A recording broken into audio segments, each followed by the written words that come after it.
All right. Well, welcome to the first Proving Grounds podcast. Proving Grounds Canada is the premier amateur boxing promotion company in Western Canada, proudly sponsored by High Power Concepts.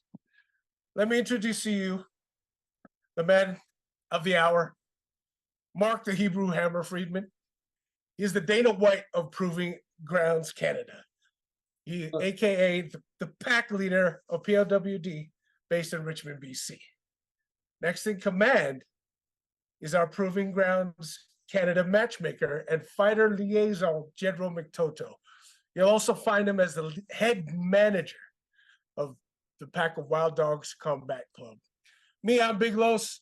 I'm the head of High Power Concepts Digital Marketing Studio. You can find me on Instagram at The Fight Fan. Fellas, how are we doing today? Well, look, I'd like you to say a couple of things a little bit extra when you talk about me, because I like to be called the man, the myth, the legend killer. Not All just, right. the Hebrew Hammer is good. I'm so used to being the Hebrew Hammer for so long, but I kind of call myself the man, the myth, the legend killer, because we are killing legends out here now. There we go. And, but we're doing good here. I'm doing good. Near the end of my day. I've got my coffee. I've got my water. I'm ready for you guys. How are you guys doing today? Jedro, how you doing, man? I'm doing good. I have all these matches going on. I'm the guy on the phones. I'm the guy on the emails, trying to make these matches day in and day out. Trying to keep the matches together is another story. But all in all, it's I like it. It's what I like to do. That's why I'm doing it. Beautiful, beautiful. I think the most exciting part about the Proving Grounds is this is being number 9. So we're kind of, starting these conversations already when a whole bunch have happened, and we've had so many exciting shows so far, and this being number 9. And I have to tell you, like, I'm more than just excited because of the fact that being the biggest show that's a small show is amazing. I don't know if everyone listening here has come to our shows or not, but it's still one of the best shows that I put out there. It really is. Yeah. We've got some of the best amateurs fighting. We've got exciting matches from girls to boys to men to heavyweights. We got a 15-year-old kid who's going to be the co-main event of the next show. So we have all the age ranges. We have all the genders. We have everything fighting, which is amazing. And we have this huge crowd, but the huge crowd being 200 people. Well, we cram into this small little venue, which is explosive and makes so much noise. It's so loud with our DJ and everything. It's amazing. It's a lot of fun, 100%. I am having more fun with this, what we call the biggest small show in boxing than I had for the MMA shows I put on, the pro shows I put on, and the other amateur shows I put on. It's my favorite shows that we're putting on. I am so excited to talk about it. You have no idea. Can you give us a little history? Why you chose amateur boxing and what Proving Grounds means to you? Well, I don't think we have enough time to give you the whole history because, let's touch on it, my brother. You have to understand that I'm turning 54 next month. So, I've been doing this for close to like over 30 years by the sounds of it. And we started as, this grassroots small amateur boxing club. Carlos, you were there. I think you're one of the first. You're the original guys from the club. And it was a small little boxing club, which I lost the screen, that did amazing things with these small group of people. And we developed a team. And back then we developed one of the highest winning team in amateur boxing when it came to BC. Like our guys were just, winning titles, winning divisions. It was amazing. And it just started from this like little small event. And then all of a sudden we put on shows, and then we started putting on amateur shows. Our shows got bigger. We've moved gym to gym. We've had to close down one gym to open up somewhere else. Every time I thought that I was, going to be done, all of a sudden one of the fighters would come back. Like, I think I retired twice from boxing in 30 something years. I actually walked away. I said, I'm done with it. I'm finished. It's over. Jedro, because you were one of the second time you were one of the guys who got me back. And the first time, one of my competitors, he came up and he was like, I need you. Can't do this with the other clubs. They're not the same as what we do over here. So all of a sudden he pulled me back. I said, I'll start just coaching him. And then him became a full class within, 2 months kind of idea. And then, when I had my second kid, I was like, enough. I need to take a step back. I took a step back for a while, and I said, I'm done. I'm going to retire from this boxing game. And all of a sudden, Joel, Jedro, all these guys are like, no, we've got all these students. We've got to start doing it again. So the 2 times that I really was going to retire and stop the boxing altogether, I got pulled right in. And I think I was telling the story. I think it was 2 days ago. We were talking about the story in the gym, and they said, how long were you retired from boxing? And I thought about it, and I said, I guess I can't really call it retirement because I think it was 3 months. You know what I mean? Like, I don't think I've ever been away from the sport for more than 3 months. So, but from all the shows that we put on, we used to call them the Richmond Rumbles. I think I have I don't have every poster, but I have most of the posters. You've got most of them. Most of them. Yeah, I saw the posters up there. Yeah, and this brilliant guy is the one who makes all my posters, I think, since day one. I think I don't know. Did you do my first poster, Carlos? I'm not sure about the very first one. Not the Richmond Rumble, because it's too blotchy.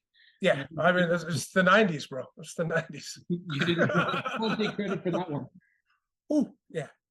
But over putting on so many shows, going through so many competitors, from the amateurs to the pros, being involved in the pros, because I was a pro fighter, and being involved in the pros, I have to tell you, loving the amateurs more. I'm not crazy about the judging, and we can always talk about the judging. We could talk about the officials.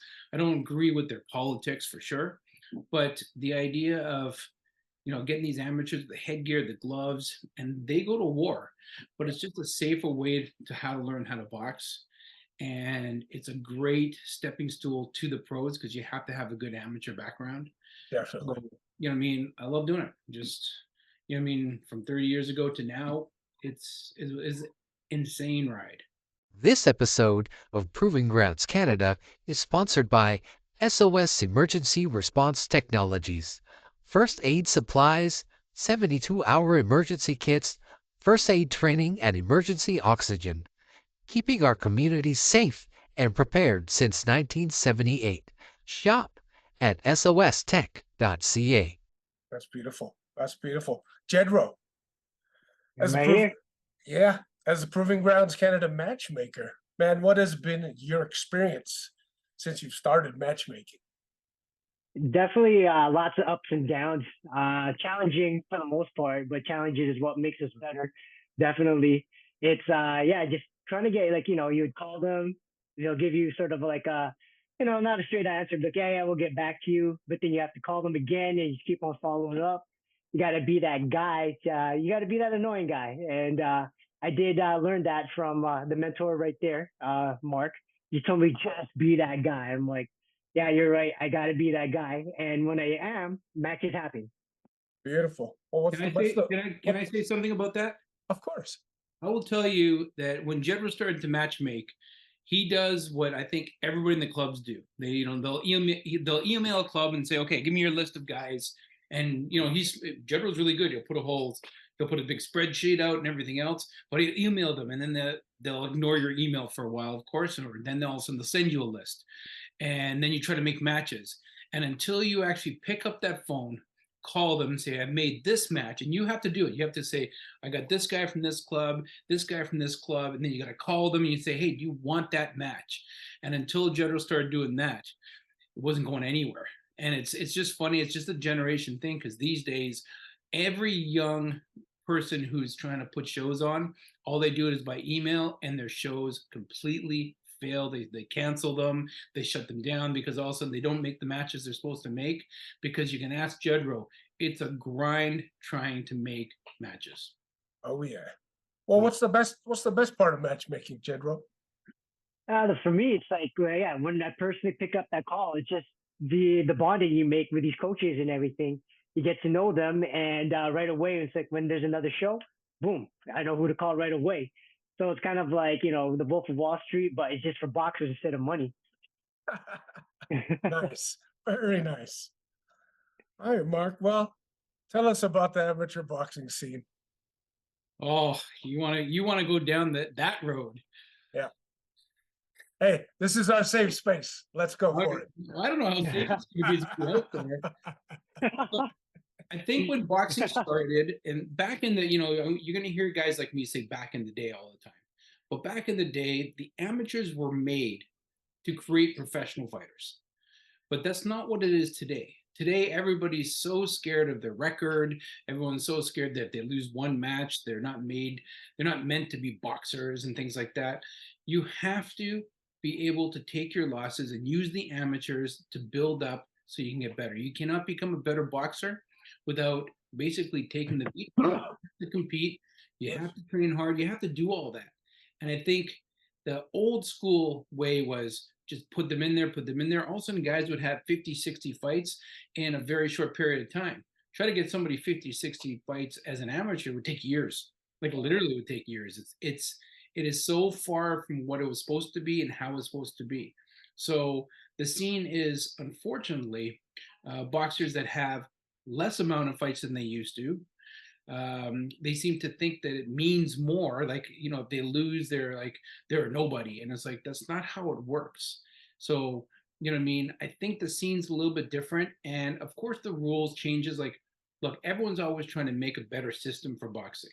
They tried that computer system, that was a complete failure. I think that almost crashed the Olympics, so they got rid of that. They try to make it higher rules and more protection, but really that it kind of counterproducts what it does, because you still have to get rough and tough. It's still boxing, no matter how you look at it. Yeah, it's going to be boxing. But a lot of times we find they're more worried about the politics, they're more worried about the organization. And I know I'm going to get in trouble, boxing BC. I'm here to tell you, nobody cares about boxing BC. Nobody cares about the officials. Nobody cares about the refs. I know this is unheard of to say this, and I'm an official for boxing BC, but I know the people don't care who I am. They want to watch the boxers. They're there to see their best friend, or the family's there to see their sons and daughters and things like that. They're watching them compete. They don't care about us. Now we have to be careful because our job is to keep them safe. But I think they start to think that they're bigger than the sport, and that it's really about them. And it's not about them. It's always about the boxers. That's why in the proving grounds, I'm sure you're going to ask me the question, what kind of awards we give. I give bigger awards and better awards because it's about the boxers. It's not about the officials and stuff. And unfortunately, the scene a lot of times, and you hear the complaints, and you hear some, what they consider bad decisions and things like that. It sometimes becomes more about the organization than it does about the actual sport, and that's troublesome. That's not a good thing. Yeah. Well, I mean, it's like that in the pros as well, right? Even more rampant than the amateurs, I'm sure. Our good friend Dave Moretti. Yeah, but I will tell you that out here it is flourishing. There's a lot of shows. There's almost a show every weekend, so there's a lot of opportunity to do lots of competing, which is nice. We should get the politics out, go back to doing these big shows, these strong shows, and get these guys competing, and you'll see a better result out of it. Come to our show and watch some of the main events. You'll see some top end guys, the open fighters that have lots of fights, and you see it right away. You talk to the crowd, and the crowd's like, yeah, your first two fights are just guys going at it. But then all of a sudden they talk about, yeah, but your last two main events, your co-main events, they were they're straight, their technique was perfect, their hands were up, they were moving, they didn't just look like a bunch of wild men, they were controlled. And then it's fun to watch the beginners, and then it's fun to watch the technically sound guys too. So the scene's growing, it's getting better, and the more shows you put on, the better it is. This episode of Proving Grounds Canada is sponsored by High Power Concepts Digital Marketing Studio. Starting a business or a brand? Unlock your full potential with our custom web design and digital marketing creation services. Schedule a free call at highpowerconcepts.com. All right. Well, with that being focused on the boxers, for our matchmaker, what advice can you give to these amateur boxers that want to book fights? Even though it's at the amateur games, just start acting like a professional. Like, if you want to become a professional, you got to start in the amateurs. And then, that's an amateurs is a great way to start the practice. Like, get your photos ready, have your weight, talk to your coaches, tell your coaches you want to fight. And yeah, and then when I call the coaches, it just makes my job a lot easier. I'm like, you got any fighters? And they're like, yeah. And I'm like, all right, cool. I got some matches. Let's book them. Do you have a picture? Do you have a song? Like, and Yeah. it's yeah, it's just it's like that. Is a lot of the challenge, coach, about fighters trying to find the best weight for them to fight at? That's Usually it's part of just the problem. amateur level. It Yeah. is, it is a problem because everybody's looking for advantage, and all the coaches are looking for advantage. The boxers are looking for advantage, so they're always like, I could fight at this weight, and they're always trying to cut weight. But in the BC Boxing Amateur, the weigh-in is the same day, so you can't cut extreme amount of weights like the pro games. Yeah, yeah. You don't have that replenishment. You don't have that 24 hours to replenish it. You weigh in. So if you are cutting weight and you don't do it properly, you can be weaker in the fight coming to the second and third round. So, but they're always looking for advantages. And that's why the more you fight, the less that kind of stuff matters. So, if you want to expand on that, what would be your advice for these amateur boxers, that want to pursue the pros, a career in boxing? What I would say is your amateur, you have to have a good amateur background. You have to have a whole bunch of different kind of matches with guys that have different kind of styles, so you can get prepared for it. It's like when a new guy comes to us, what do? We teach him how to stand properly.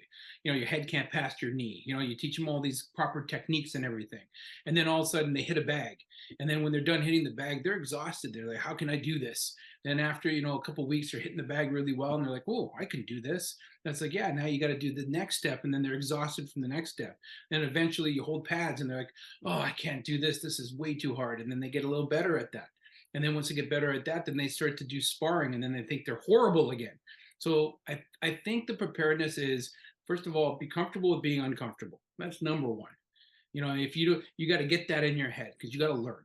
Then when you start competing as an amateur again, you're going to feel horrible. Whether you win or lose, it's going to be like, I can't believe how tired I am. I can't believe it's not like sparring all of a sudden.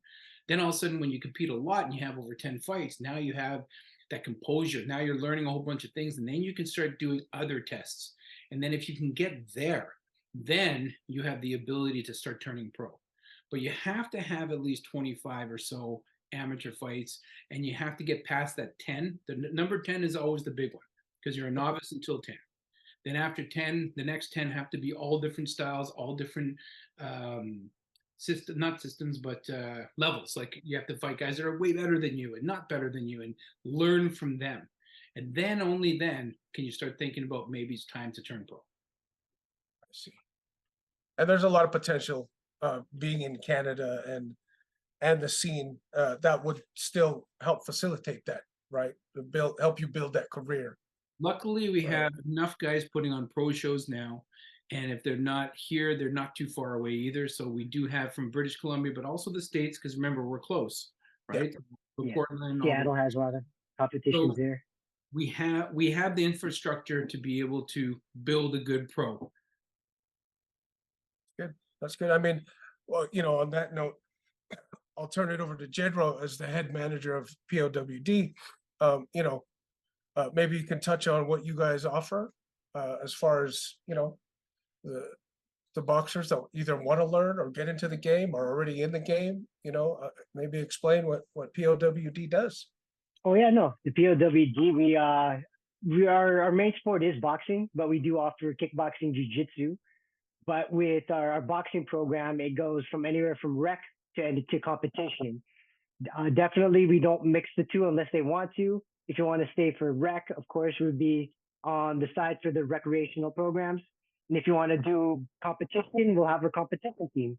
And once in a while, if they want to have a little fun, we'll mix in the two. The rec guys will do a couple rounds with the competition guys. Even Coach Mark just the other day was in with the rec guys, throwing them shots. I remember Darren falling down, and he really hurt Darren. But no, I like our boxing program is one of the best in BC. I've heard a lot of like my kickboxer friends saying, "Oh, we know Mark Friedman. His fundamentals are pretty much the best." And they've told me like, "Hey, if I ever want to do boxing, can I learn from you? Because I heard Mark is the best in fundamentals." I'm like, "Yeah, whenever you're ready," but they're never ready. Tell them where you're located, just in case we got some new fans from this. Yeah, no, we're in Richmond, BC, and again, yeah, we're officially boxing, but I'm a jiu-jitsu guy under POWD under Bazooka Joe, and my goal is to level up to be a full-time competitor in jiu-jitsu too, That's through the beautiful. POWD banner as a jits guy, That's and as beautiful. opposed to being the boxing crowd. Nice. Ready to level up your mindset? I'm Jedro, a cancer survivor turned jiu-jitsu practitioner, sharing the secrets of my fighter's journey. Strengthen your mindset and to conquer every challenge on and off the mat. Follow me on the path to resilience and victory. Subscribe now at www.jedrox.me. Fight on. I do have to say a couple of things about that. Yes, So sir. we are not just a boxing club. It's not primarily boxing, but because Jedro's talking on the Proving Grounds, I am the head coach for the boxing program for Pack of Wild Dogs, right? But Oh yeah, Joe's the head instructor for Brazilian Jiu Jitsu and for the kickboxing. But his program's just as big as our programs, are just on separate days. That's all. So we do all those three things equally. But since we're on the Proving Grounds and talking about the Proving Grounds, I am the big tuna. You're the big tuna. Beautiful. he is. Well, Coach, I don't want to keep you too long. I do want to give you the opportunity to say anything more that you want to say about amateur boxing, and maybe tie it up. Tell us about the show coming up. All right.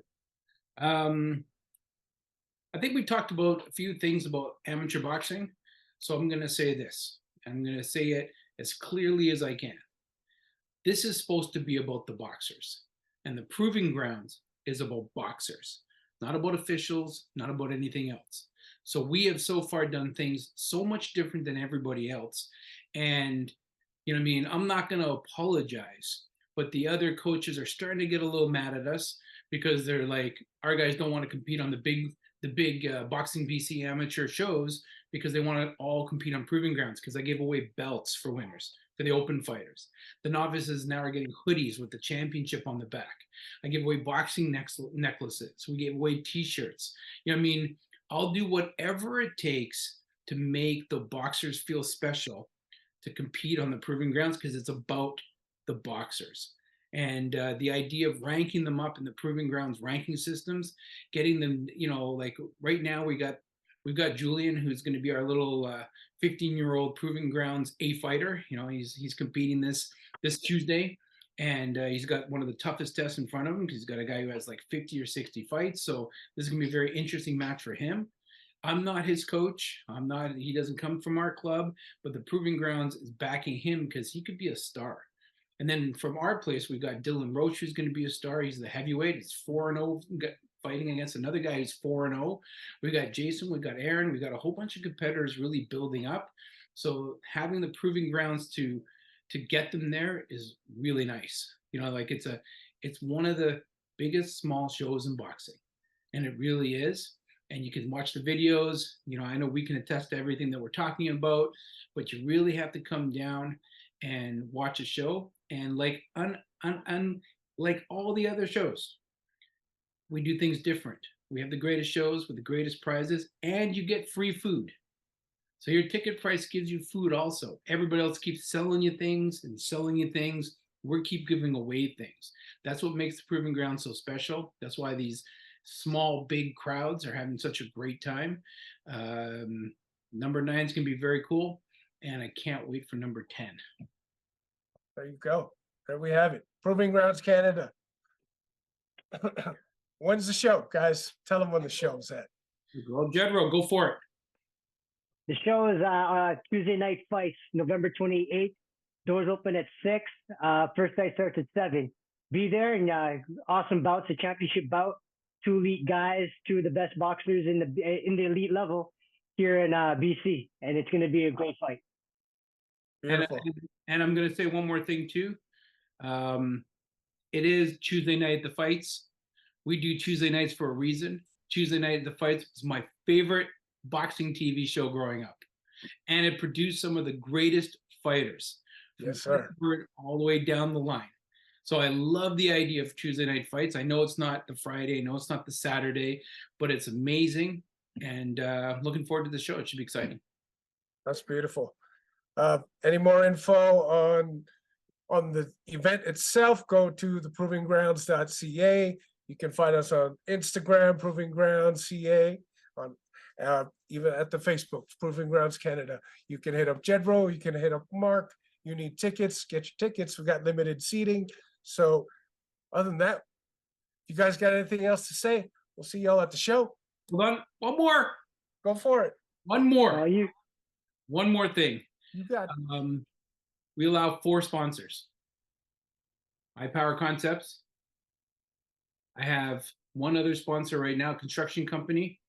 So we have 2 spots available for sponsors. I'm looking for protein, like, health food product one, and I'm looking for a restaurant. And those are the only 4 sponsors we'll allow, so that you know that you're always going to get the best for sponsoring us. Beautiful. Beautiful. All right, guys. Appreciate your time. Thank you. We'll see you Tuesday night. Tuesday night at the fights. All right, gentlemen. POWD. Good night.